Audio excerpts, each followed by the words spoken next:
SY그룹의 최상층, 서울의 스카이라인을 발 아래에 둔 회장실은 강지훈이라는 남자를 그대로 빼닮아 있었다. 거대한 통유리창 너머로 도시의 혈관처럼 뻗어나간 도로와 빌딩들이 한눈에 들어왔지만 그 어떤 소음도 이 공간의 완벽한 정적을 깨뜨리지 못했다. 미니멀리즘의 극치를 보여주는 실내는 차가운 금속과 짙은 색의 원목으로만 이루어져 있었고 그의 책상 위에는 결제 서류와 만년필 외에 어떤 사적인 물건도 허용되지 않았다. 강지훈은 바로 그 책상에 앉아 있었다. 흠잡을 데 없이 완벽한 맞춤 슈트, 날카롭게 세운 머리칼, 그리고 어떤 감정도 읽어낼 수 없는 무표정한 얼굴. 그는 재계에서 얼음 요새 혹은 마이더스의 손이라 불리는 사나이였다. 그의 손을 거친 프로젝트는 모두 성공으로 귀결되었고 그의 결정은 곧 SY그룹의 미래를 결정하는 법전과도 같았다. 그는 모든 것을 통제하고 지배하는 데 익숙했다. 하지만 그 누구도 알지 못했다. 이 완벽해 보이는 남자의 내면에 얼마나 깊고 어두운 균열이 존재하는지를. 몇 년 전 정기건강검진에서 내려진 무정자증이라는 진단은 그의 인생 전체를 뒤흔든 거대한 낙인이었다. 세상 모든 것을 가졌지만 후계자를 남길 수 없다는 사실은 그의 만 자존심에 치명적인 상처를 남겼다. 그것은 그의 권력과 부로도 해결할 수 없는 유일한 결함이자 실패였다. 그의 충직한 비서인 박민혁 실장이 조용히 회장실로 들어와 여러 개의 서류철과 함께 베이지색의 평범한 봉투 하나를 책상 위에 올려놓았다. 지훈의 날카로운 시선이 즉시 그 이질적인 봉투에 꽂혔다. 발신인 주소도 어떤 로고도 없는 깨끗한 봉투. 그의 책상에 오르기에는 너무나도 평범하고 그래서 오히려 의심스러운 물건이었다. 이건 뭔가. 지훈의 목소리는 언제나처럼 낮고 차가웠지만 그 안에는 미세한 경계심이 서려 있었다. 박 실장은 고개를 숙이며 답했다. 회장님 앞으로 온 우편물 중에 섞여 있었습니다. 별도의 보안 검사를 마쳤지만 내용물은 확인하지 못했습니다. 지훈은 잠시 봉투를 노려보다가 이내 무심하게 손을 뻗어 페이퍼 나이프로 봉투의 한쪽을 깔끔하게 잘라냈다. 그 안에서 나온 것은 단 한 장의 사진이었다. 지훈은 사진을 집어들었다. 햇살이 가득한 어느 평범한 정원을 배경으로 4명의 아이들이 환하게 웃고 있었다. 남자아이 2, 여자아이 2. 대략 7살 정도로 보이는 아이들은 서로 장난을 치며 행복한 표정을 짓고 있었다. 지훈의 미간이 미세하게 좁혀졌다. 누가 감히 이런 쓸데없는 것을 자신에게 보낸단 말인가. 그가 사진을 버리려던 순간 그의 손이 허공에서 굳어버렸다. 아이들의 얼굴. 보면 볼수록 낯설지 않은 얼굴이었다. 특히 가장 키가 큰 남자아이의 장난기 넘치는 미소와 그 옆에서 새침한 표정을 짓고 있는 여자아이의 눈매는 너무나도 익숙했다. 그의 뇌리 속에서 잊고 있던 어린 시절의 앨범 한 페이지가 번개처럼 스쳐 지나갔다. 강지훈은 떨리는 손으로 책상 서랍을 열어 오래된 수첩을 꺼냈다. 그 안에는 그의 유일한 약점이라 할 수 있는 돌아가신 어머니가 간직하던 자신의 어릴 적 사진이 들어있었다. 그는 2장의 사진을 나란히 놓고 비교했다. 사진 속의 4아이들은 마치 그의 어린 시절을 4조각으로 복제해 놓은 것처럼 똑 닮아 있었다. 특히 웃을 때 살짝 휘어지는 눈꼬리와 고집스럽게 다문 입술은 부정할 수 없는 그의 흔적이었다. 이게 대체... 그의 입에서 자신도 모르게 탄식이 흘러나왔다. 완벽하게 통제되던 그의 세계에 작은 돌멩이 하나가 던져진 것이 아니었다. 이것은 거대한 운석이었다. 그의 이성은 이것이 정교하게 조작된 사진이거나 자신을 음해하려는 경쟁사의 비열한 수작일 것이라고 외치고 있었다. 하지만 그의 심장은 본능적으로 느끼고 있었다. 사진 속 아이들에게서 느껴지는 기묘한 동질감을 사진 뒤에는 짧은 문장이 송글씨로 적혀 있었다. 당신이 놓친 시간들. 그 문장은 비수처럼 그의 심장에 박혔다. 조롱하는 것 같기도 하고 원망하는 것 같기도 한 그 문장은 그의 머릿속을 헤집어 놓았다. 놓쳐버린 시간이라니. 자신이 가질 수조차 없었던 미래를 어떻게 놓칠 수 있단 말인가. 분노가 치밀어 올랐다. 감히 누가 자신을 상대로 이런 잔인한 장난을 치는가. 지우는 인터폰을 눌러 박민혁 실장을 다시 호출했다. 몇 초 지나지 않아 박 실장이 들어서자 지우는 사진을 그의 앞에 던지듯 내밀었다. 그의 눈빛은 분노로 이글거렸지만 목소리는 얼음장처럼 차가웠다. 이 사진의 출처를 알아내. 이 아이들이 누군지, 그리고 이 사진을 보낸 인간이 누군지 샅샅이 뒤져.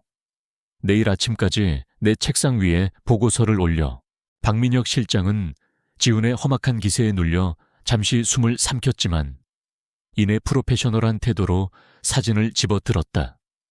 그리고 아이들의 얼굴을 본 순간 그의 눈도 미세하게 흔들렸다. 그는 지훈을 오랫동안 보좌해왔기에 그의 어린 시절 사진을 본 적이 있었다. 박 실장은 아무것도 묻지 않고 단호하게 대답했다. 알겠습니다, 회장님. 즉시 처리하겠습니다. 박 실장이 퇴장한 후 회장실에는 다시 무거운 정적만이 남았다. 강지훈은 의자에 깊숙이 몸을 묻었다. 그의 손은 주먹을 쥔 채 가늘게 떨리고 있었다. 그는 항상 미래를 계획하고 과거를 분석했지만 단 한 번도 자신의 통제 범위를 벗어난 현재를 마주한 적이 없었다. 하지만 지금 이 사진 한 장이 그의 견고한 성벽을 송두리째 흔들고 있었다. 그는 창밖의 도시를 내려다보았다. 수많은 불빛들이 별처럼 반짝이고 있었지만 그 어느 것도 그의 마음을 밝혀주지 못했다. 수많은 생각들이 머릿속에서 충돌했다. 이것은 함정인가? 아니면 기적인가? 그는 답을 알 수 없었다. 확실한 것은 단 하나.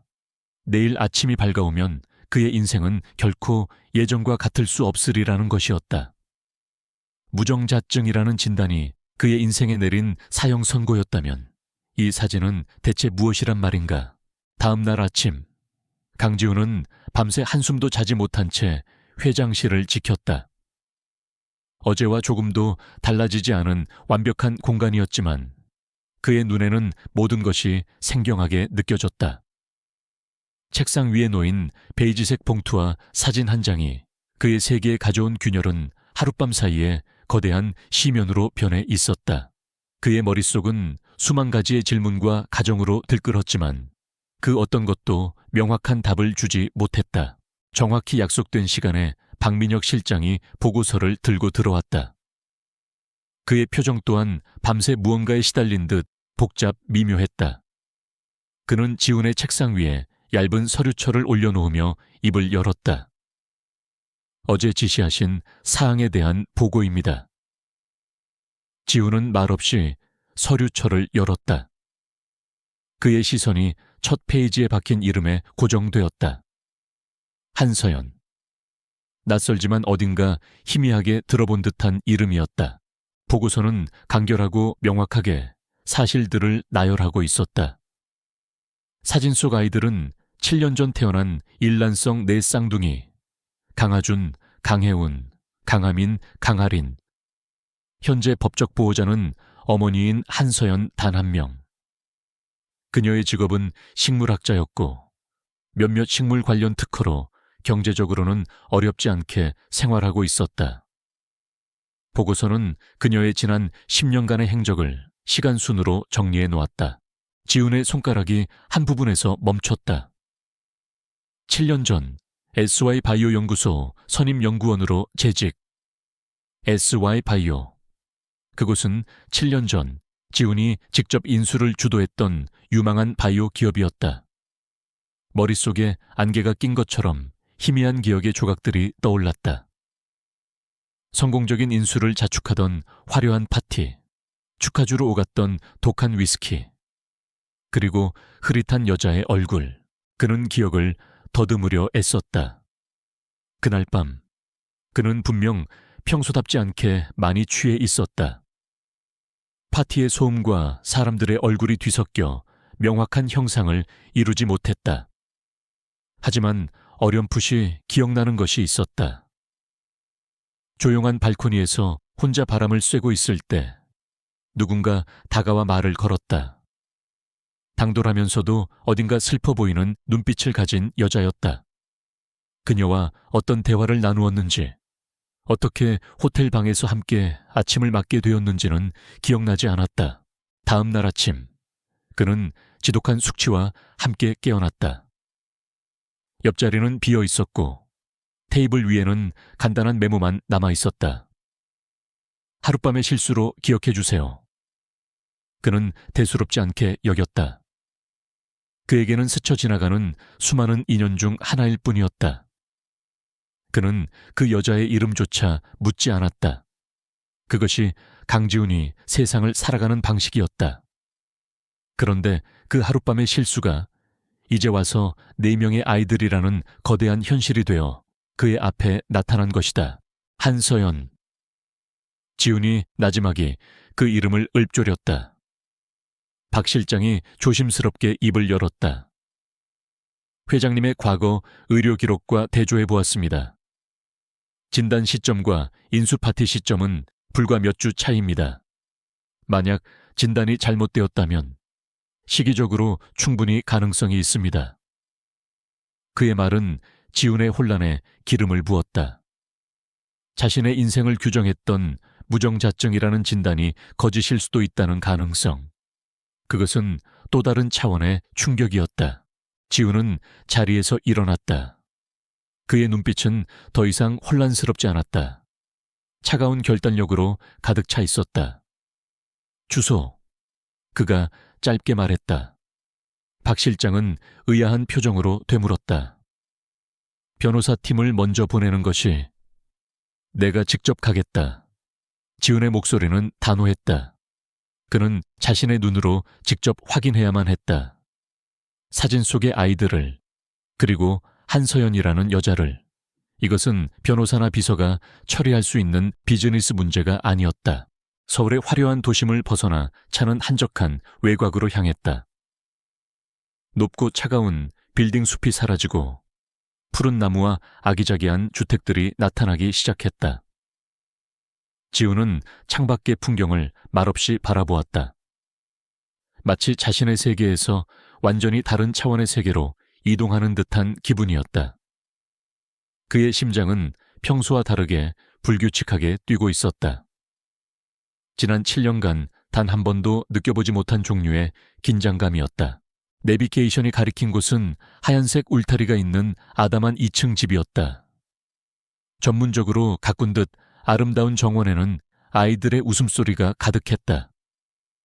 지훈은 차 안에서 잠시 그 모습을 지켜보았다. 사진 속에서 평면적으로 보였던 아이들이 살아 움직이고 있었다. 남자아이 하나가 여자아이의 머리를 잡아당기며 도망쳤고 여자아이는 울음을 터뜨리며 그 뒤를 쫓았다. 다른 두 아이는 그 모습을 보며 배를 잡고 웃고 있었다.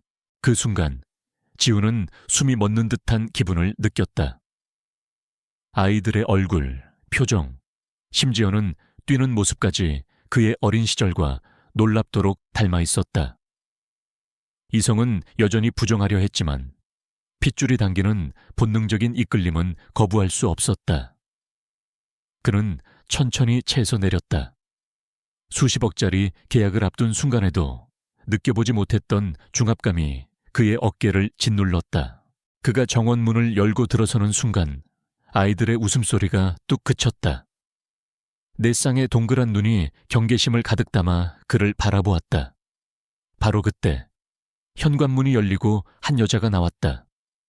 편안한 면 원피스 차림에 머리를 하나로 질끈 묶은 여자.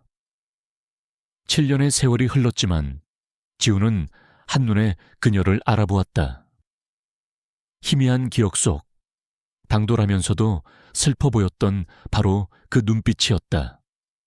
한서연이었다. 서연 역시 그를 보자마자 얼굴이 하얗게 굳어졌다. 그녀의 눈빛이 경악과 분노, 그리고 두려움으로 복잡하게 흔들렸다. 그녀는 본능적으로 달려나와 아이들 앞을 가로막았다. 마치 어미 사자가 새끼들을 보호하려는 듯한 필사적인 몸짓이었다. 두 사람 사이에는 무거운 침묵이 흘렀다. 오직 바람에 나무잎이 스치는 소리와 아이들의 거친 숨소리만이 그들의 공간을 채웠다. 먼저 침묵을 깬 것은 지훈이었다. 그는 아이들에게서 시선을 떼지 않은 채 차가운 목소리로 물었다. 이 아이들, 내 아이들인가? 그의 목소리에는 어떤 감정도 실려 있지 않았다. 오직 사실 확인을 위한 비즈니스적인 질문처럼 들렸다. 서연은 입술을 깨물었다. 그녀의 눈에는 증오와 경멸의 빛이 스쳤다. 이제 와서 왜 찾아온 거죠? 7년 동안 단 한 번의 연락도 없었으면서. 그녀의 목소리는 가늘게 떨렸지만 그 안에는 강철 같은 심지가 박혀 있었다. 지우는 그녀의 반문에 대답하지 않았다. 그는 그저 아이들을 뚫어지게 바라볼 뿐이었다. 그의 심장 한구석이 이제껏 느껴보지 못한 이상한 감각으로 저려왔다. 후회와는 다른, 그러나 분명한 상실감이었다. 그때 아이들 중 가장 용감해 보이는 남자아이가 서연의 뒤에서 고개를 빼꼼 내밀었다. 아이는 호기심 가득한 눈으로 지훈의 머리부터 발끝까지 훑어보았다. 그리고는 맑고 천진한 목소리로 물었다. 아저씨, 누구세요? 그 순수한 질문이 거대한 망치가 되어 강지훈의 심장을 내리쳤다. 그는 대답할 수 없었다. 수많은 인수합병과 전략회의를 승리로 이끌었던 그의 명석한 두뇌는 그 순간 완전히 정지해버렸다. 그는 자신의 핏줄인 아이 앞에서 자신이 누구인지 설명할 수 없는, 이름 없는 이방인이었다. 아이의 천진한 질문에 강지훈의 시간은 그대로 멈춰버렸다. 그는 대답을 찾지 못한 채 그저 아이의 동그란 눈을 바라볼 뿐이었다. 어색하고 무거운 침묵이 흐르자 상황의 심각성을 깨달은 한서연이 재빨리 아이들을 등 뒤로 감쌌다. 그녀는 아이들을 향해 애써 부드러운 목소리로 말했다. 얘들아, 손님이 오셨네. 먼저 집에 들어가서 놀고 있을래? 엄마 금방 들어갈게. 아이들은 낯선 남자를 경계하면서도 엄마의 말에 고분고분 집 안으로 들어갔다. 아이들의 모습이 사라지고 나서야 정원에는 다시 두 사람만의 무거운 공기가 감돌았다. 서연은 지훈을 향해 돌아섰다. 그녀의 눈빛에는 더 이상 두려움이 없었다. 오직 차가운 분노와 경멸만이 남아있었다. 보다시피 아이들은 잘 크고 있어요. 당신의 도움이 없어도 이제 그만 돌아가 주시죠. 지훈은 간신히 평정심을 되찾았다.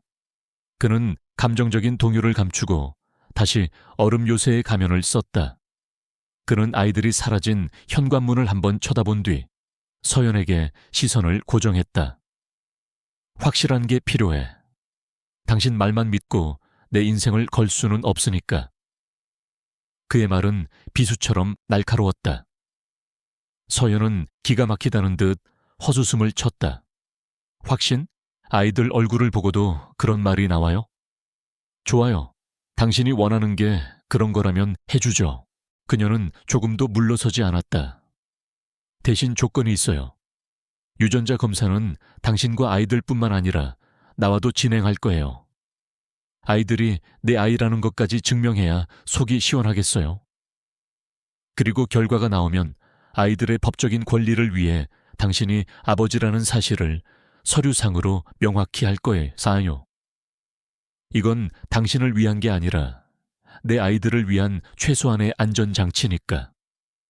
그녀의 당당한 태도에 지훈은 순간 할 말을 잃었다. 며칠 후 지훈이 보낸 의료팀이 서연의 집을 방문했다. 서연은 아이들에게 병원 놀이를 하는 것이라 설명하며 자연스럽게 구강 상피세포 채취를 도왔다. 지우는 멀찍이 떨어진 차 안에서 그 모든 과정을 지켜보고 있었다. 의료진이 자신의 아이들일지도 모르는 생명체들의 입에 면봉을 넣는 모습은 지독하게 비현실적인 광경이었다. 그는 그저 무표정하게 모든 것이 끝나기를 기다릴 뿐이었다. 검사 결과를 기다리는 며칠은 지훈에게 지옥과도 같았다. 그는 평생 처음으로 일에 집중할 수 없었다. 수백억짜리 계약서의 숫자들 위로 아이들의 얼굴이 아른거렸다. 자신의 넥타이를 신기한 듯 만지던 아이, 엄마 뒤에 숨어 수줍게 웃던 아이. 그의 통제된 세상은 이제 걷잡을 수 없이 흔들리고 있었다.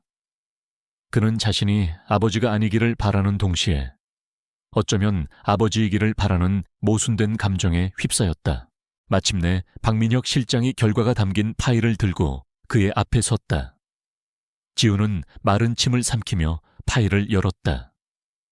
서류의 가장 위쪽에는 복잡한 유전자 배열, 그래프와 함께 단 한 줄의 결론이 명시되어 있었다.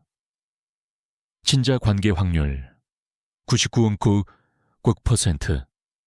그 숫자는 그의 지난 몇 년간의 삶을, 그의 정체성을 송두리째 부정하는 거대한 망치였다. 그는 아버지가 될 수 없는 남자가 아니었다. 그는 이미 네 아이의 아버지였다. 충격도 잠시, 그의 머리는 즉시 상황 분석 모드로 전환되었다. 4명의 아이들. 그것은 이제 더 이상 가능성이 아닌 현실이었다. 그리고 그 현실은 SY그룹의 후계 구도를 뒤흔들 수 있는 가장 큰 변수이자 그의 적들에게는 더할 나위 없이 좋은 공격거리가 될 것이었다. 그는 이 상황을 통제해야만 했다. 늘 그래왔듯이 가장 효율적이고 완벽한 방법으로 그는 서연을 SY그룹 본사, 자신의 사무실로 불렀다. 그녀를 자신의 영역으로 끌어들여야만 이 게임에서 우위를 점할 수 있다고 판단했다. 며칠 후 약속된 시간에 한서연이 회장실로 들어섰다. 평범한 청바지와 셔츠 차림의 그녀는 주변의 화려하고 위압적인 분위기에 전혀 주눅들지 않았다. 그녀의 눈빛은 여전히 당당했고 지훈을 똑바로 마주했다. 지훈은 어떤 사과나 감정적인 서론도 꺼내지 않았다. 그는 책상 위에 두툼한 서류 봉투를 올려놓았다. 앉지. 그리고 이걸 읽어봐. 서연이 의심스러운 눈초리로 서류를 꺼내 들었다. 그것은 자녀 양육에 관한 협의서라는 제목이 붙은 수십 페이지에 달하는 계약서였다. 그녀가 페이지를 넘길수록 얼굴은 점점 더 굳어갔다. 계약서의 내용은 파격적이었다. 강남 최고급 주상복합 아파트 제공, 평생 지급되는 생활비, 아이들 한 명당 수십억 원의 양육비와 별도의 신탁 자금, 국내 최고의 사립학교 입학과 해외 유학까지. 그가 제공할 수 있는 세상의 모든 부와 특권이 그 안에 담겨 있었다. 서연은 그 액수와 규모에 잠시 현기증을 느꼈다. 하지만 이어지는 조항들은 그녀의 피를 차갑게 식혔다. 을 한서연, 은 갑 강지훈이 지정한 거주지에서 생활하며 갑의 동의 없이 거주지를 이전할 수 없다. 자녀들의 모든 대외 활동 및 언론 노출은 갑의 결정에 따른다. 자녀들의 교육 및 진로에 대한 최종 결정권은 갑에게 있다. 그것은 양육 협의서가 아니었다. 그것은 아이들과 그녀의 삶을 통째로 사들이겠다는 매매 계약서였다. 서연은 마지막 페이지까지 읽고 난 뒤 조용히 계약서를 테이블 위에 내려놓았다. 그리고는 지훈을 바라보았다. 그녀의 눈에는 더 이상 분노가 아닌 깊은 연민이 담겨 있었다. 강지훈 씨, 당신은 정말 불쌍한 사람이군요. 지훈의 미간이 좁혀졌다. 무슨 뜻이지? 당신은 돈이면 모든 걸 해결할 수 있다고 믿는 모양인데 착각하지 마세요. 내 아이들은 당신이 인수하는 회사가 아니에요. 아이들에게 필요한 건 이런 종이 쪼가리가 아니라 아빠라고요. 당신은 아빠가 될 자격이 없어요. 아니, 아빠가 되는 법조차 모르는군요.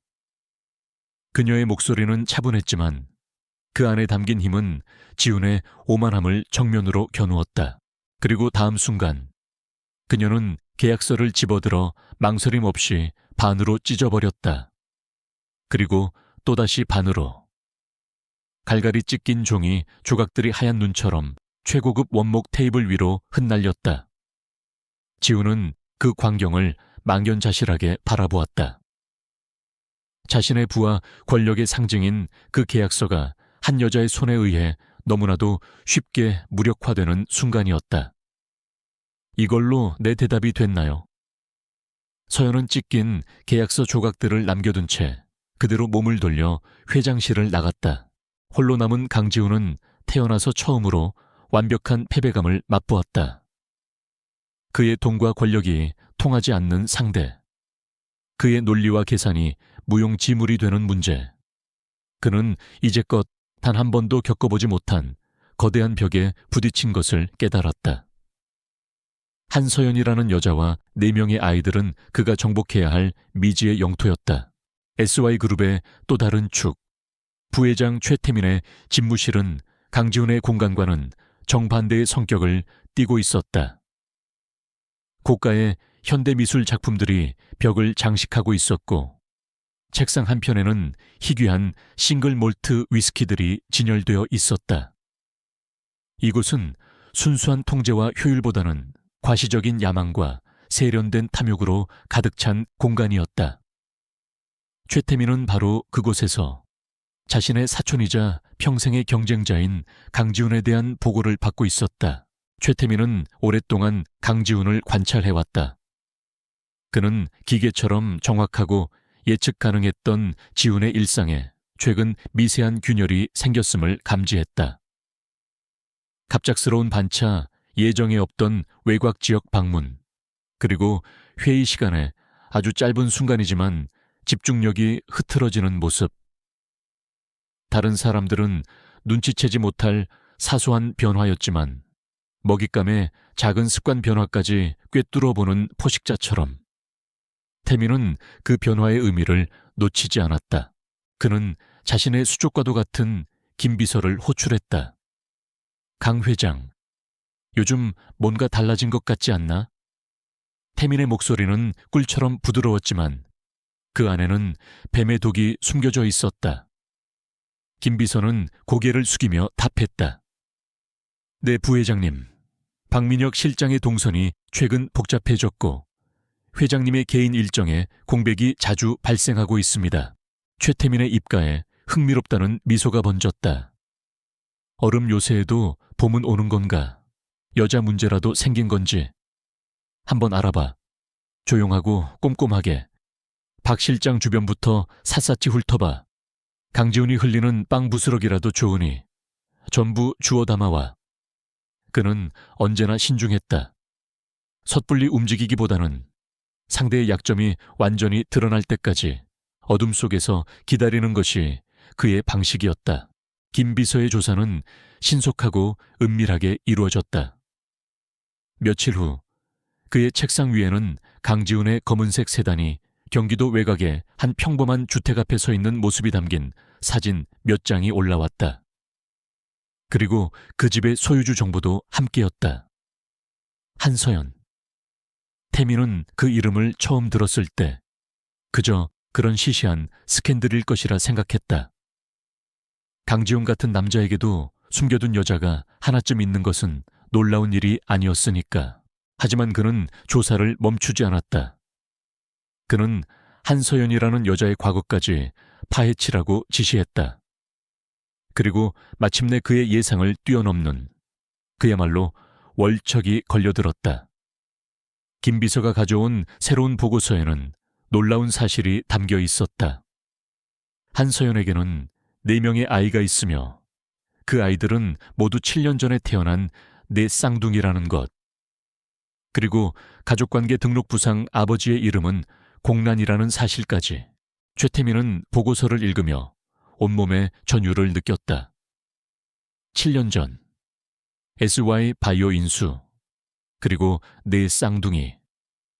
모든 퍼즐 조각이 완벽하게 맞춰지는 순간이었다. 그는 자신의 사촌이 병원에서 어떤 진단을 받았는지 알고 있는 몇 안 되는 사람 중 하나였다. 무정자증. 그것은 강지훈의 가장 완벽한 아킬레스건이었다. 그런데 그 불임의 남자가 세상에 4명의 아이를 숨겨두고 있었다니. 하하하. 집무실 안에는 태민의 광기, 어린 웃음소리가 울려 퍼졌다. 이것은 단순한 스캔들이 아니었다. 이것은 강지훈이라는 완벽한 신화를 무너뜨릴 수 있는 핵폭탄이었다. 평생을 자신보다 뛰어난 재능과 할아버지의 총애를 받으며 살아온 사촌. 그를 향한 뿌리 깊은 질투와 열등감이 순식간에 승리의 예감으로 바뀌었다. 이것은 신이 자신에게 내린 기회였다. 그는 자리에서 일어나 위스키 병을 집어들었다. 호박색 액체가 담긴 잔을 천천히 흔들며 그는 앞으로 펼쳐질 시나리오를 머릿속에 그렸다. 그는 이 카드를 어떻게 써야 가장 효과적일지 정확히 알고 있었다. 한 번에 모든 것을 터뜨리는 것은 하수의 방식이다. 그는 강지훈을 서서히, 그리고 아주 고통스럽게 무너뜨릴 계획을 세웠다. 그는 다시 김비서를 불렀다. 믿을 만한 기자 하나 연락해. 아주 자극적인 걸 좋아하는 친구로. 처음에는 가볍게 시작하는 거야. SOY 그룹 강 회장의 숨겨둔 여자와 아이들에 대한 의혹 정도로. 사진은 아직 공개하지 마. 대중의 상상력을 자극해서 소문이 눈덩이처럼 불어나게 만드는 거지. 그의 눈빛은 잔인한 쾌감으로 번뜩였다. 그는 이사회의 늙은 여우들의 얼굴을 떠올렸다. 그들은 언제나 강지훈의 독단적인 경영 방식을 못마땅해 했지만 그의 완벽한 실적 앞에서는 아무 말도 하지 못했다. 하지만 이런 도덕적인 흠결이 담긴 스캔들이 터진다면, 주가가 흔들리고 그룹의 이미지가 실추된다면 그들은 분명히 흔들릴 것이다. 그리고 그때가 바로 자신이 나설 때였다. 최태민은 위스키 잔을 높이 들어 창밖의 야경을 향해 건배했다. 지훈아, 너의 완벽한 왕국이 무너지는 소리가 들리는구나. 그는 잔을 단숨에 비웠다. 이제 게임은 시작되었다. 그는 이 잔인하고 흥미진진한 사냥의 결과를 의심치 않았다. 얼음 요새는 불길에 휩싸여 처참하게 녹아내릴 것이고 그 폐허 위에서 새로운 왕이 탄생할 터였다. 바로 자기 자신, 최태민이. 찢어진 계약서는 강지훈에게 값비싼 교훈을 남겼다.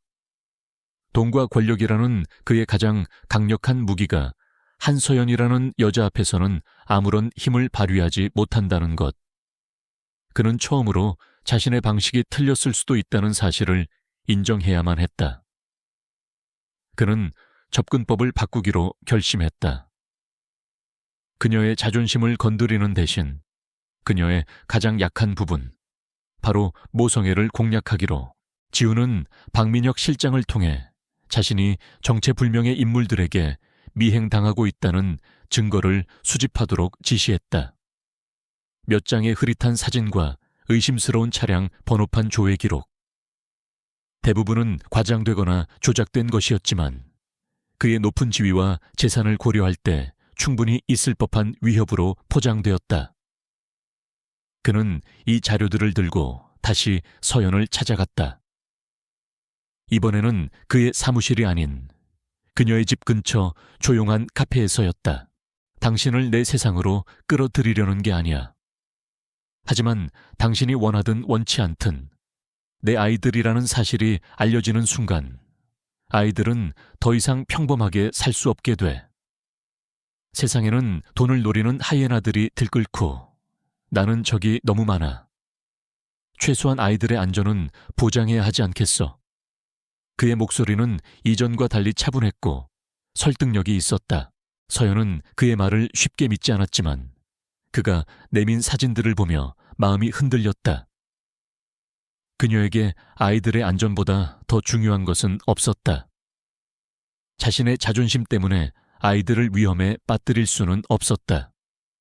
며칠 밤낮을 고민한 끝에 그녀는 결국 그의 제안을 받아들이기로 했다. 하지만 그녀 역시 자신의 조건을 분명히 내걸었다. 이건 거래가 아니에요.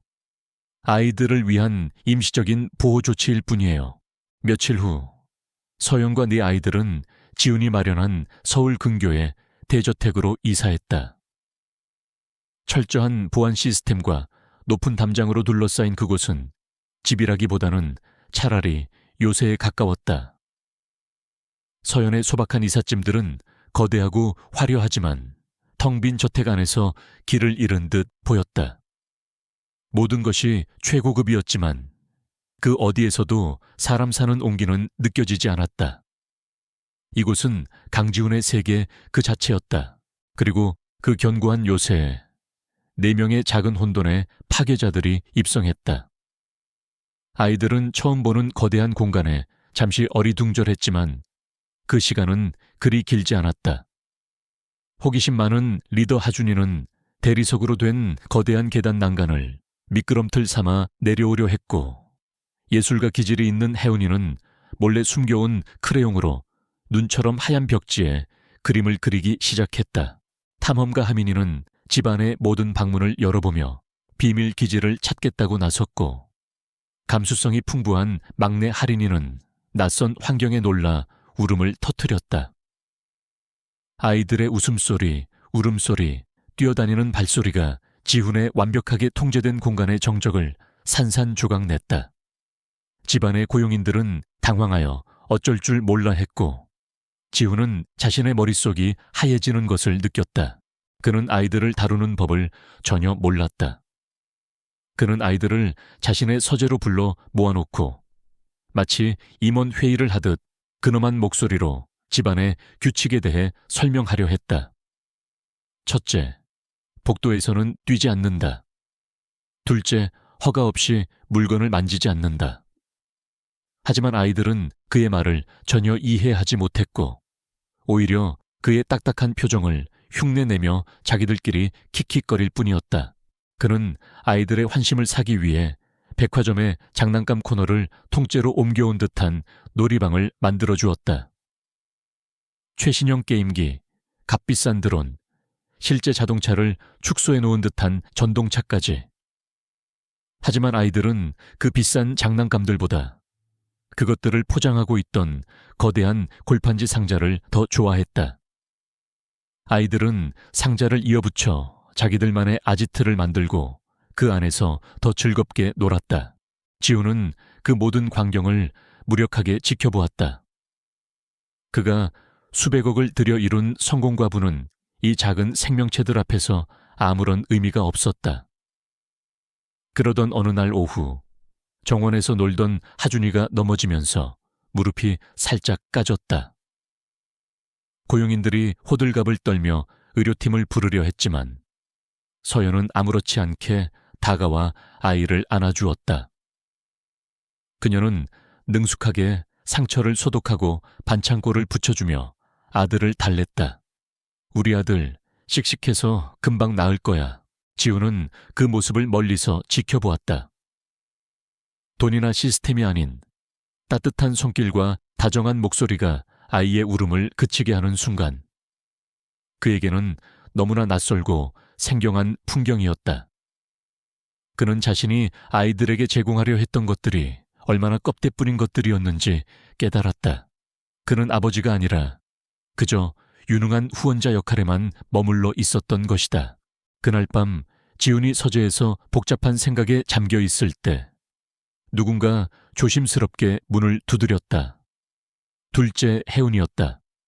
아이는 그의 눈치를 살피며 다가와 수줍게 그림 한 장을 내밀었다.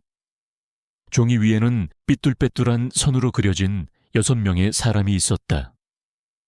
엄마와 4명의 아이들은 손을 잡고 있었고, 그들로부터 조금 떨어진 곳에 유난히 키가 크고 표정이 없는 남자가 혼자 뻣뻣하게 서 있었다.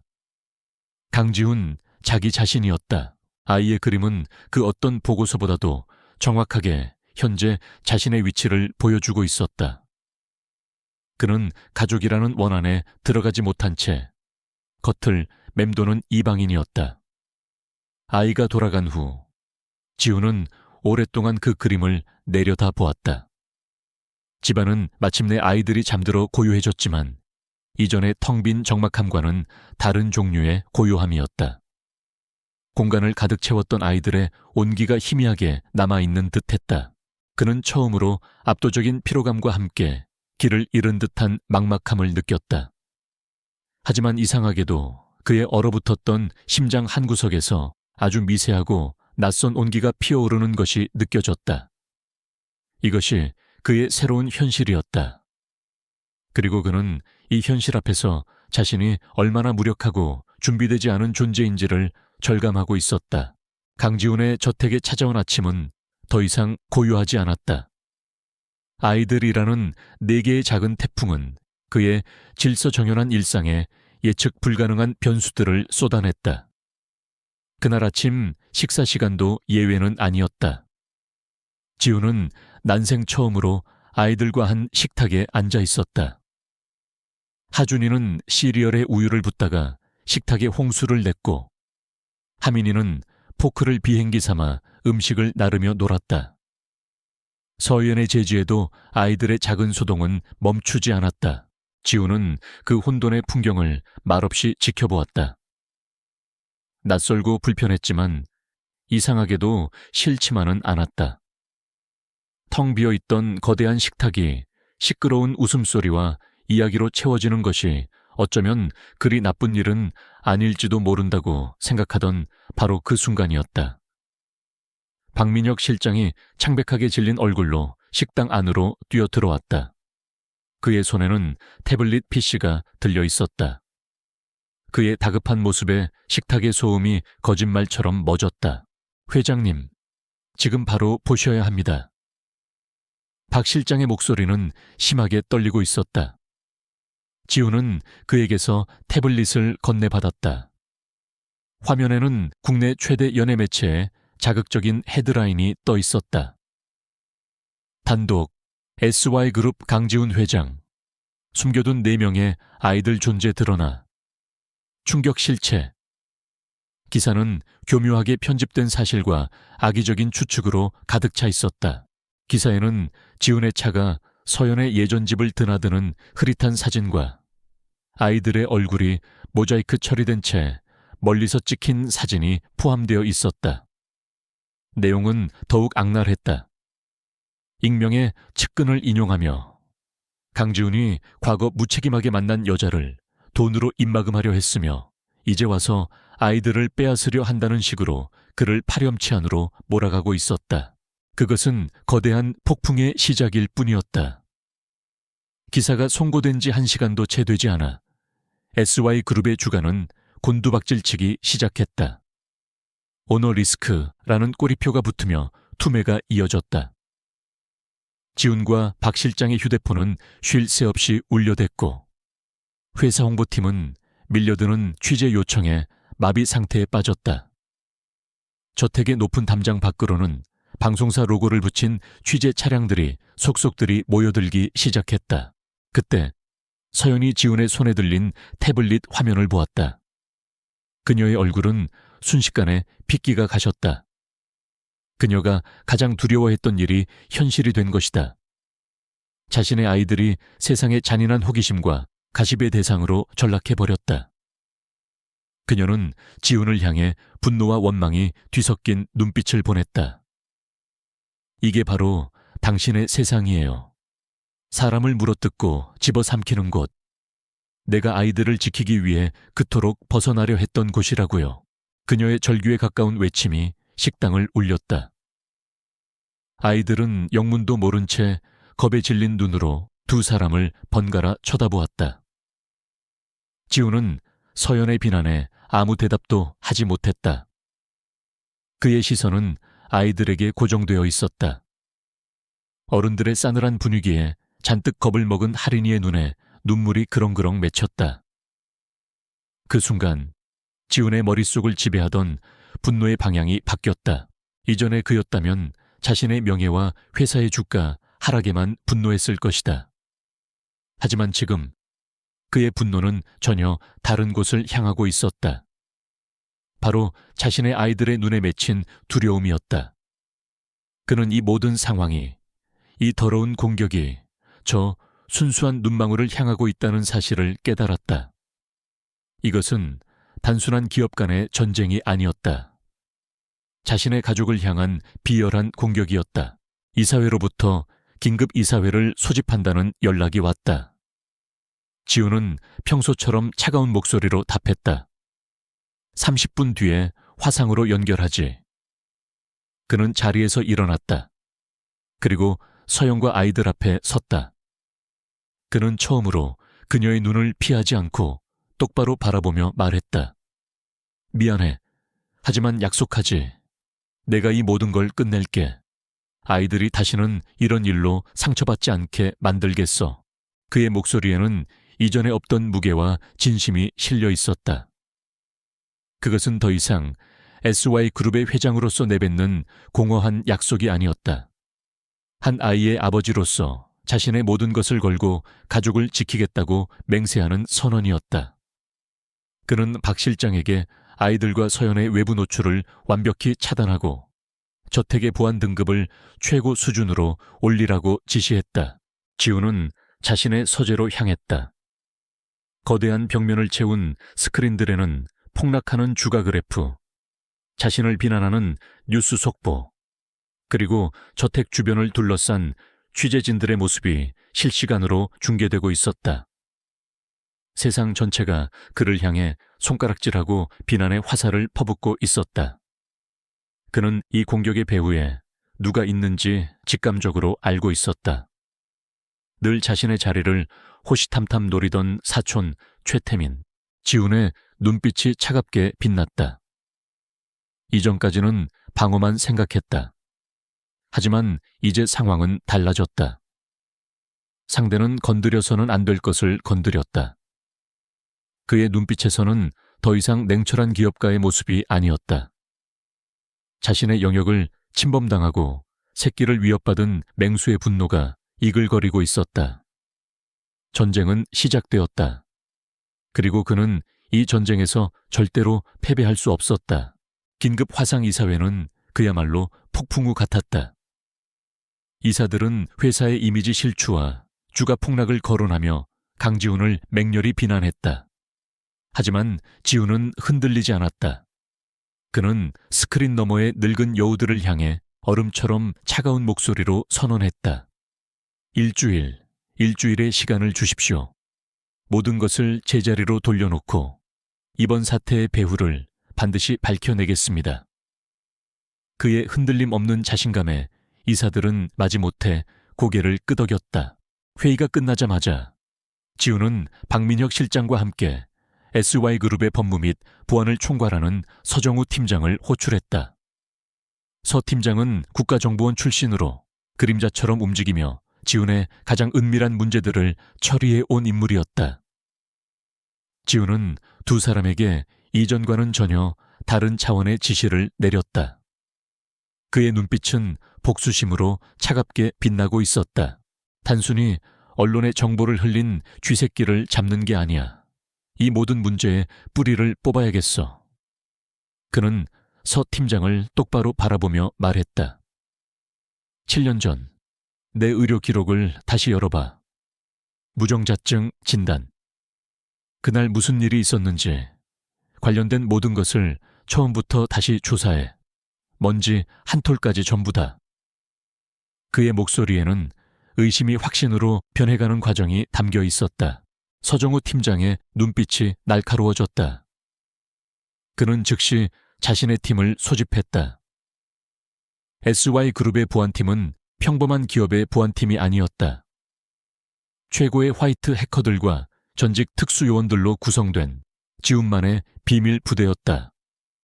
그들은 즉시 지훈이 진단을 받았던 최고급 종합병원의 7년 전 기록을 파고들기 시작했다. 그들의 움직임은 보이지 않는 거미줄처럼 뻗어나갔다. 첫 번째 단서는 병원 서버에서 발견되었다. 지훈의 진료 기록은 누군가에 의해 전문적으로 수정된 흔적이 남아 있었다. 정상적인 검사 수치 그래프가 미세하게 조작되었고, 접속 로그의 일부는 거의 완벽하게 삭제되어 있었다. 마치 유령이 다녀간 것처럼 흔적을 지웠지만 서 팀장의 해커들은 복원 불가능해 보이는 데이터의 잔해 속에서 비정상적인 외부 접속 IP를 찾아내는데 성공했다. 조사의 다음 목표는 당시 진단을 내렸던 의사 김진태였다. 하지만 그는 이미 한국에 없었다. 그는 지훈의 진단이 있고 불과 한 달 뒤 전성기를 누리던 병원에 갑자기 사표를 내고 가족들과 함께 뉴질랜드로 이민을 떠난 상태였다.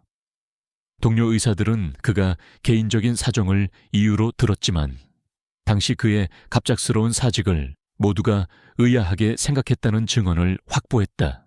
이제 남은 것은 돈의 흐름을 추적하는 것이었다. 서 팀장의 팀은 김진태와 그의 아내의 지난 10년간의 모든 금융거래 내역을 샅샅이 뒤졌다. 예상대로 그의 이민 직전 그의 아내 명의의 스위스 비밀 계좌로 거액의 돈이 입금된 사실을 발견했다. 자금은 출처를 숨기기 위해 케이맨 제도의 서류상으로만 존재하는 여러 개의 유령 회사를 거쳐 들어왔다. 추적은 미로와도 같았다. 하지만 지훈의 팀은 포기하지 않았다. 그들은 밤낮으로 서버와 씨름하며 자금 세탁의 경로를 역으로 추적해 나갔다. 그리고 마침내 그 복잡하게 얽힌 거미줄의 끝에서 결정적인 연결고리를 찾아냈다. 마지막 유령 회사가 과거 최태민 부회장의 비자금을 관리하던 컨설팅 회사와 거래한 내역을 발견한 것이다. 모든 조각들이 하나의 그림을 완성하고 있었다. 최태민이 김진태를 매수하여 진단 결과를 조작했고 그 대가로 거액의 돈을 건넨 뒤 해외로 도피시켰다. 그리고 7년이 지난 지금 자신이 만들어낸 거짓말을 역이용하여 지훈을 공격하고 있는 것이다. 이것은 우발적인 스캔들이 아니라 7년 전부터 치밀하게 계획된 거대한 음모였다. 서정우 팀장과 박민혁 실장은 수집된 모든 증거들을 들고 지훈의 앞에 섰다. 진단 기록 조작 증거, 김진태의 출입국 기록과 금융거래 내역, 그리고 최태민의 비자금 회사와 연결되는 자금 흐름도까지. 모든 것이 한 사람을 가리키고 있었다. 바로 그의 사촌 최태민이었다. 지훈은 보고서를 말없이 내려다보았다. 그의 얼굴은 얼음 가면처럼 아무런 표정도 없었지만 그의 내면에서는 차가운 분노에 용암이 들끓고 있었다. 단순히 자신의 자리를 빼앗기 위해 아이들을 이용한 것이 아니었다. 그는 이 모든 비극의 연출가였다. 그는 지훈의 인생에서 7년이라는 시간을 훔쳐갔고 그의 아이들이 아버지 없이 자라게 만들었으며 그를 불완전한 인간이라는 거짓된 낙인 속에 가두어 버렸다.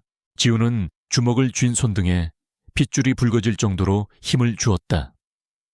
그는 고개를 들어 두 충신을 바라보았다.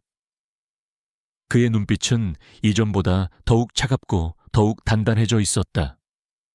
그는 내 회사만 공격한 게 아니야. 내 인생과 내 가족을 공격했어. 그는 자리에서 일어났다. 그의 목소리는 조용했지만 그 안에는 사형 선고와도 같은 결단력이 담겨 있었다. 이제 방역 준비를 하지. 사냥을 시작할 시간이야. SY그룹은 창사 이래 최대의 위기에 직면했다. 언론은 연일 자극적인 기사를 쏟아냈고 여론은 걷잡을 수 없이 악화되었다. 최태민이 흘린 독은 정확하게 대중의 분노를 자극했고 강지훈은 순식간에 무책임한 재벌 3세의 대명사가 되었다. 그는 이 사회의 거센 사퇴 압박과 자신을 향해 쏟아지는 비난의 화살을 정면으로 맞고 있었다. 모두가 그가 고개를 숙이고 사과하리라 예상했다. 하지만 강지훈은 그들의 예상을 보기 좋게 배신했다. 그는 위기관리팀과 홍보팀을 소집한 긴급회의에서 모두의 제안을 단칼에 거절했다.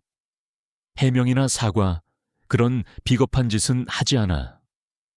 그는 회의실에 모인 임원들을 둘러보며 선언했다. 정면으로 돌파한다. 기자회견을 열겠다. 모든 언론사를 상대로 라이브로 진행해. 그의 결정에 회의실은 경악으로 술렁였다. 그것은 불길 속으로 기름을 짊어지고 뛰어드는 것과 같은 자살 행위였다. 하지만 지훈의 의지는 확고했다. 그는 더 이상 적들이 만들어 놓은 프레임 안에서 수비만 할 생각이 없었다. 그가 직접 새로운 판을 짤 생각이었다. 기자회견 준비가 일사천리로 진행되는 동안 지훈은 가장 중요한 인물을 찾아갔다. 바로 한서연이었다. 그는 아이들이 잠든 늦은 밤, 저택의 거실에서 그녀와 마주 앉았다. 그는 처음으로 그녀에게 자신의 계획을 설명하고 이해를 구했다. 다요 이상 숨는 것은 의미가 없어.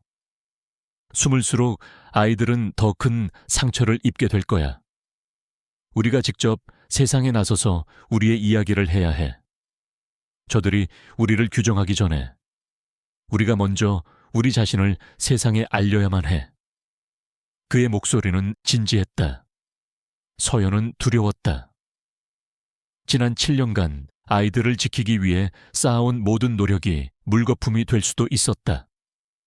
하지만 그녀는 지훈의 눈에서 이전에는 볼 수 없었던 것을 보았다.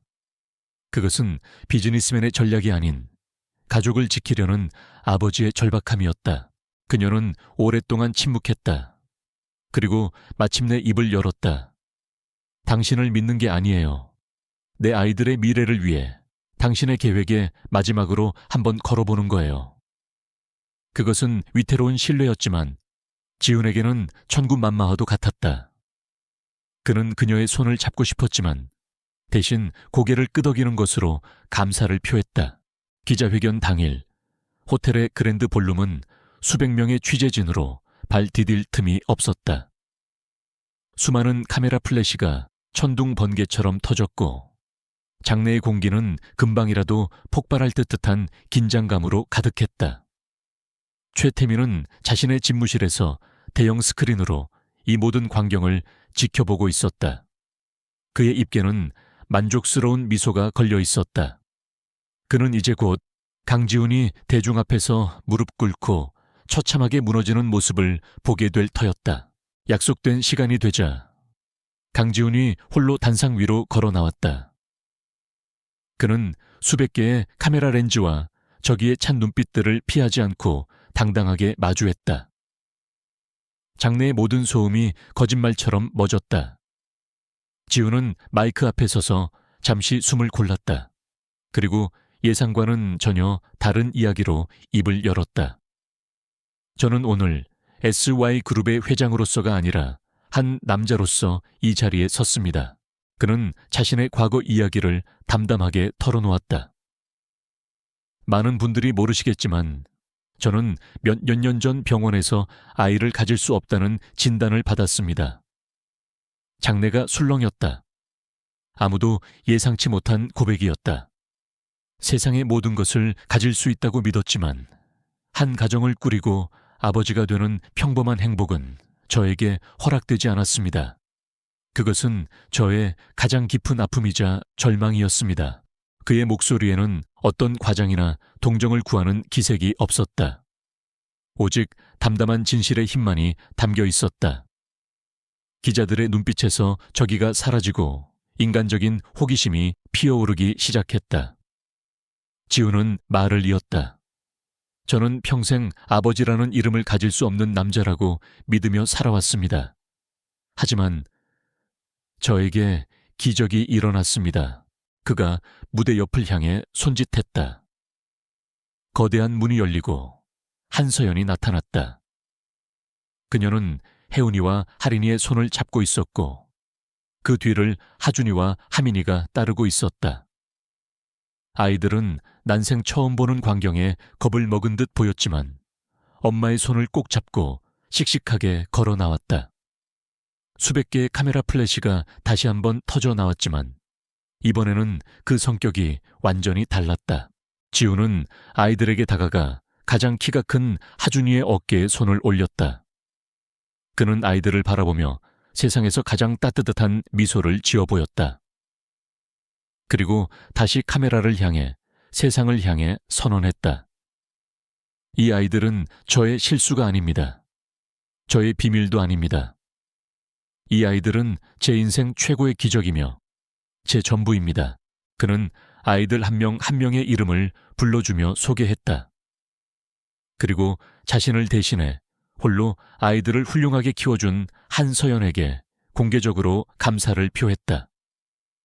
그는 추악한 스캔들을 한 남자가 잃어버렸던 가족을 되찾는 기적적인 러브스토리로 완벽하게 바꾸어 놓았다. 기자회견장은 경탄과 감동으로 가득 찼다. 대중의 여론은 순식간에 뒤바뀌었다. 그리고 그 시각, 최태민은 자신의 집무실에서 이 모든 광경을 보며 이성을 잃고 위스키 잔을 벽에 던져 박살냈다. 그의 완벽했던 계획은 산산조각났다. 강지훈은 그가 던진 가장 강력한 무기를 역이용하여 자신을 지키는 가장 단단한 방패이자 가장 날카로운 검으로 만들어버렸다. 단상 위 강지훈은 처음으로 가족에게 둘러싸여 있었다. 그는 더 이상 얼음 요새가 아니었다. 세상의 비바람으로부터 자신의 아이들을 지키는 거대한 산이었다.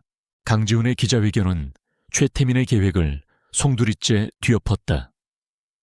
대중의 여론은 동정과 응원으로 돌아섰고 SY그룹의 주가는 빠르게 안정세를 되찾았다. 최태민은 자신이 던진 회심의 카드가 오히려 강지훈에게 날개를 달아준 꼴이 되자 분노에 휩싸였다. 여론전에서 패배한 그는 이제 마지막 수단을 쓰기로 결심했다. 바로 그룹 내부에서 지훈을 끌어내리는 것이었다. 그는 자신의 영향력 아래에 있는 이사들을 규합하여 긴급 이사회 소집을 요구했다. 안건은 단 하나, 회장 강지훈에 대한 불신임 결의안이었다.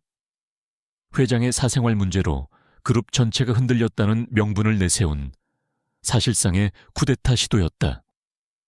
이 소식이 전해지자 그룹 내부는 다시 팽팽한 긴장감에 휩싸였다. 이제는 피할 수 없는 정면 대결만이 남아있었다. 결전의 날, SY그룹의 이사회 회의실은 얼음장 같은 공기로 가득했다. 긴 테이블을 사이에 두고 이사들은 각자의 속내를 감춘 채 앉아 있었다.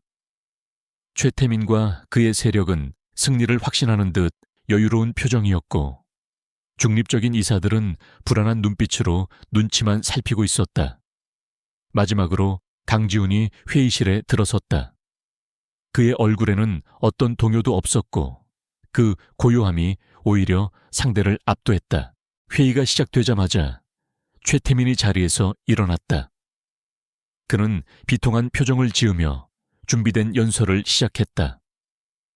그는 지훈의 기자회견을 대중을 기만하는 감성팔이 쇼라고 폄하했다. 또한 회장의 불안정한 사생활이 어떻게 그룹의 가치를 훼손하고 주주들에게 손해를 입혔는지에 대해 열변을 토했다. 그의 연설은 논리 정연했고 이사들의 마음을 흔들기에 충분했다. SY그룹의 미래를 위해 우리는 결단을 내려야 합니다. 저는 강지훈 회장에 대한 불신임안을 공식적으로 발의합니다. 최태민이 말을 마치자 그의 편에 선 이사 몇몇이 박수를 쳤다. 이제 의장이 투표를 선언하려는 순간이었다. 지훈이 조용히 손을 들었다. 의장님, 투표에 앞서 이사님들께서 반드시 보셔야 할 것이 있습니다. 모든 이사들의 시선이 그에게 쏠렸다. 지훈이 박민혁 실장에게 눈짓하자 회의실의 조명이 어두워지고 정면에 대형 스크린이 켜졌다. 화면에 나타난 것은 뉴질랜드의 한적한 주택을 배경으로 앉아있는 의사 김진태의 모습이었다.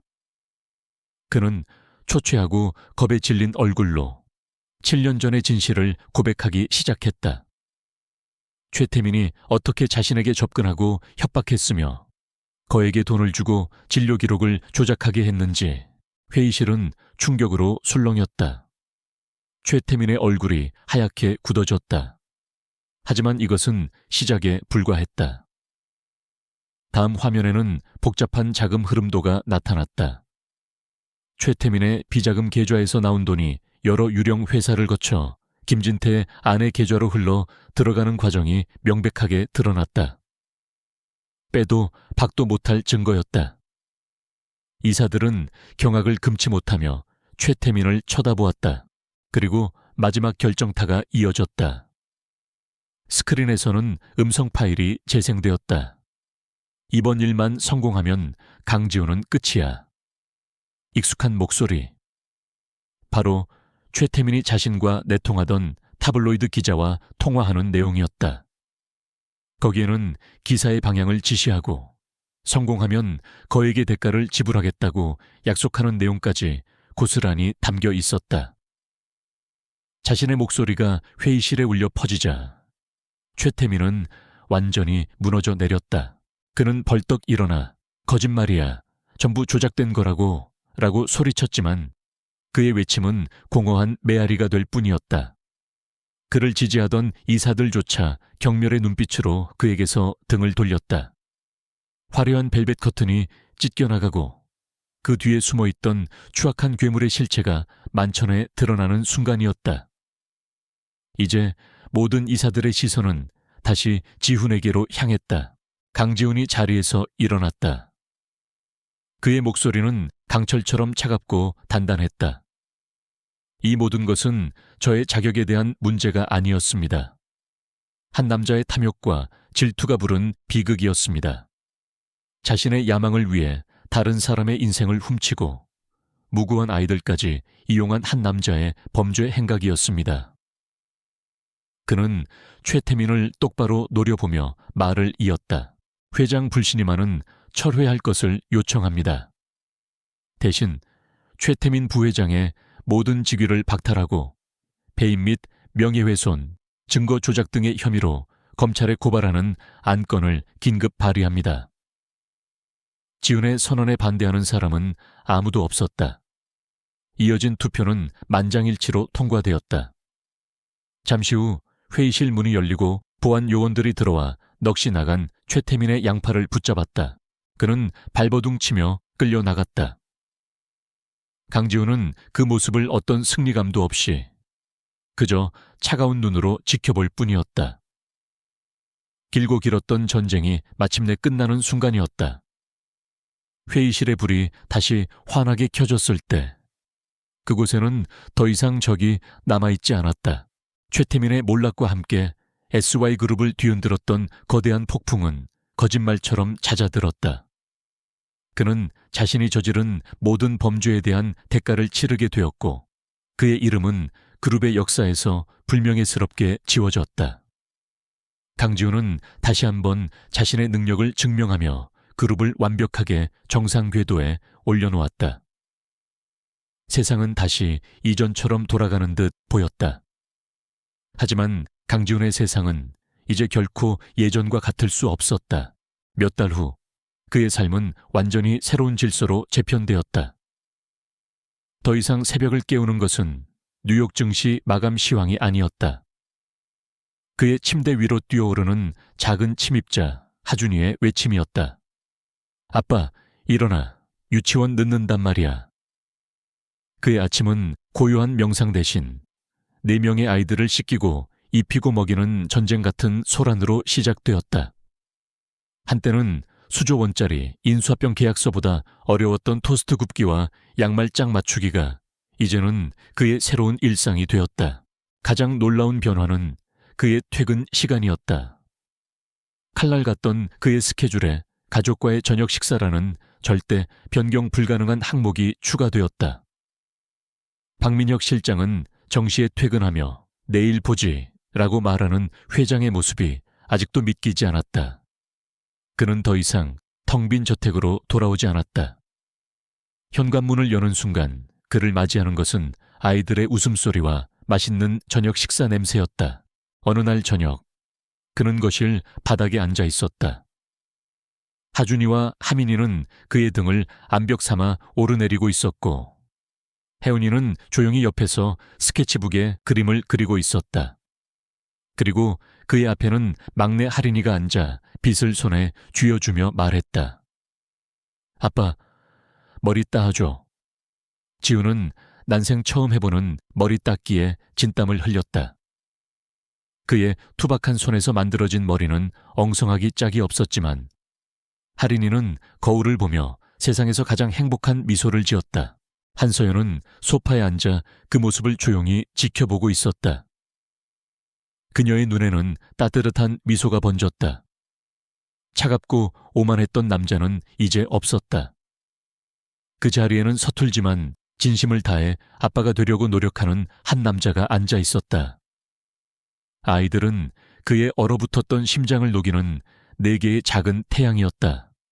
그녀는 깨달았다. 자신이 7년간 지키려 했던 것은 단지 아이들의 평온한 삶만이 아니었다. 어쩌면 자신도 모르는 사이에 이 남자가 언젠가 돌아올 자리를 지키고 있었는지도 모른다. 아이들이 모두 잠든 깊은 밤, 두 사람은 정원이 보이는 테라스에 나란히 앉았다. 오랫동안 침묵이 흘렀다. 먼저 입을 연 것은 지훈이었다. 미안했어. 그의 갑작스러운 사과의 서연이 그를 돌아보았다. 7년 전, 그날 아침에 대해서가 아니야. 당신이 혼자 그 모든 시간을 감당하게 만든 것에 대해 진심으로 미안해. 그의 목소리에는 어떤 변명도 계산도 없었다. 오직 순수한 미안함과 후회가 담겨 있었다. 서연은 말없이 밤하늘을 바라보았다. 그녀의 마음을 짓누르던 오랜 응어리가 천천히 녹아내리는 것이 느껴졌다. 당신 정말 다른 사람이 됐네요. 그녀가 나지막이 말했다. 지우는 그녀를 향해 희미하게 미소 지었다. 내가 잃어버린 시간을 되돌릴 수는 없겠지. 하지만 약속할게. 앞으로 남은 모든 시간 동안 당신과 아이들 곁에 있을게. 그것은 사랑 고백은 아니었지만 그 어떤 말보다도 깊은 울림을 주는 약속이었다. 그날 이후로 그들은 완벽한 연인은 아닐지라도 세상에서 가장 든든한 동반자이자 파트너가 되었다. 그들은 과거의 파편들 위에서 서툴지만 함께 새로운 미래를 쌓아 올리기 시작했다. 지우는 더 이상 자신의 인생에서 후계자가 필요하지 않았다. 그에게는 이미 세상 그 무엇과도 바꿀 수 없는 4개의 보물이 있었으니까. 어느 주말 아침 저택의 넓은 정원에 햇살이 가득했다. 서연은 자신이 가장 좋아하는 꽃들을 돌보고 있었고 그 옆 잔디밭에서는 지훈이 4 아이들을 한꺼번에 등에 태우고 비행기 놀이를 해주고 있었다. 그는 비틀거리면서도 아이들의 무게를 기쁘게 감당했다. 아이들의 까르르 넘어가는 웃음소리가 푸른 하늘 위로 퍼져나갔다. 완벽하지는 않지만 그래서 더없이 사랑스러운 진짜 가족의 모습이었다. 강지훈의 얼음왕국은 그렇게 따뜻하고 소란스러운 웃음소리로 가득 찬 진짜 집이 되어가고 있었다. 그들의 이야기는 이제 막 시작되고 있었다.